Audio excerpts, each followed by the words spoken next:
Umbali hujenga mashaka na ukaribu huondosha mashaka hayo. Waheshimiwa maspika, itaingia katika kumbukumbu za kihistoria kwa Kenya ndiyo nchi ya kwanza kwa rais wa awamu ya 6 ya Jamhuri ya Muungano wa Tanzania kufanya ziara rasmi. Nilikwenda Uganda lakini kwa madhumuni maalumu ya kusaini mkataba. Haikuwa ziara rasmi. Ziara yangu rasmi ya kwanza nimeanza na Kenya. Wangu wa kwanza kutoka nje kwa ziara rasmi umeanza Kenya.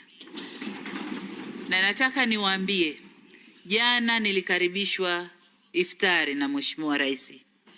Lakini wakati tuko kwenye iftari na baadaye chakula cha usiku, kulikuwa kuna dua nyingi sana zimesomwa, na baada kumalizika dua mvua ikanyesha. Ilikuwa baraka kubwa sana. Mungu ameweka baraka kwenye ziara yangu na yale yote ambayo. Uhusiano wa Tanzania na Kenya ni wa kipekee sana. Ni uhusiano uliofungwa katika mafundo matatu. Fundo la kwanza, kutenganishwa na mipaka ya kuchorwa kwenye ramani.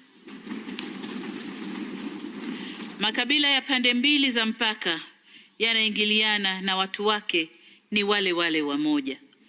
Tanzania inapakana na nchi 8, lakini ni nchi ya Kenya pekee ndiyo ambayo tuna jamii nyingi au nyingi zaidi zilizopo katika pande mbili za nchi zetu.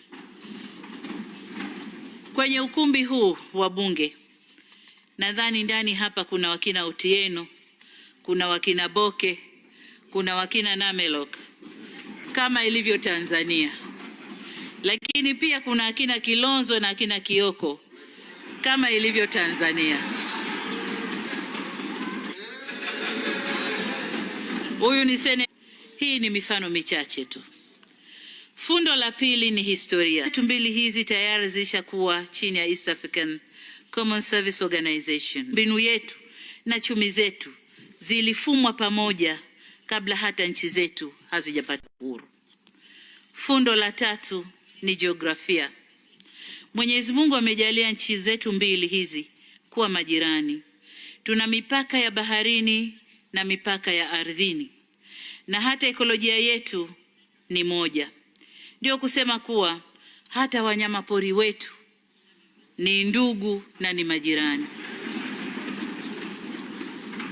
Kuna wale wanyama pori wanani wale?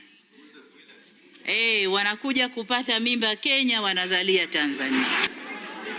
Sasa ingekuwa wanyama wana uraia